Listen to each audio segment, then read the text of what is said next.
5 জানুয়ারির নির্বাচনে নানা নাটকীয়তার জন্ম দিয়ে আলোচিত সমালোচিত হন জাপা চেয়ারম্যান এরশাদ। নির্বাচনের পর দলীয় নেতাদের মন্ত্রিত্ব নেয়ার বিরোধী থাকলেও নিজে ঠিকই মন্ত্রীর পদমর্যাদায় প্রধানমন্ত্রীর বিশেষ দূতের দায়িত্ব নেন। মধ্যপ্রাচ্যে দেশের অবস্থান সুদৃঢ় করার দায়িত্ব বর্তায় তার উপর। জাতীয় সংসদ ভবনে একটি অফিসও পেয়েছেন এরশাদ। পেয়েছেন মন্ত্রীর বেতন ভাতা, গাড়ি আর নিরাপত্তা সুবিধা। কিন্তু 10 মাসেও চোখে পড়ার মতো কোনো কাজ করেননি।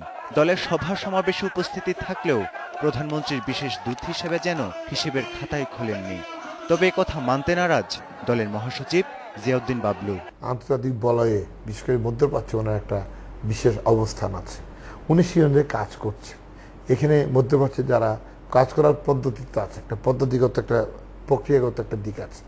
সেটা হচ্ছে উনি এখানে যারা মধ্যপ্রাচ্যের অ্যাম্বাসাডার আছে এদের সঙ্গে উনি কয়েকবার বৈঠক করেছেন এবং সেই বৈঠকগুলো চলছে।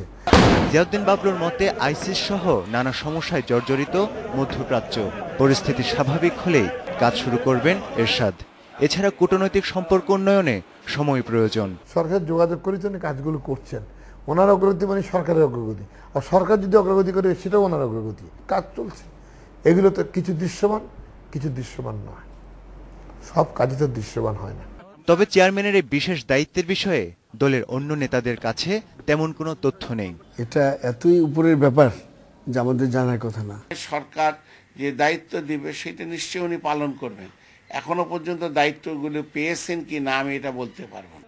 সবার প্রত্যাশা দেশের স্বার্থে নিজের দায়িত্ব পালনে উদ্যোগী হবেন এরশাদ। তানজির মেহেদি, ইন্ডিপেন্ডেন্ট নিউজ, ঢাকা।